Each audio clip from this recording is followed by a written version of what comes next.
In this video, I will quickly show you how to record a meeting on Microsoft Teams so you can save the content and watch it later.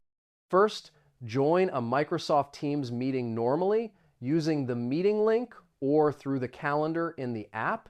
Once you are inside the meeting, look for the options menu, usually shown as 3 dots at the top of the screen. Click the 3 dots to open more meeting options. Next, find the Start Recording option and click it to begin recording the meeting. Microsoft Teams will notify all participants that the recording has started. During the meeting, everything spoken and presented will be recorded automatically. When you want to stop recording, click the 3 dots again and select Stop Recording.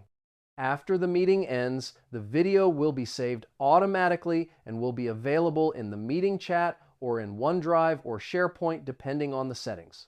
This allows you to watch or share the recording whenever needed.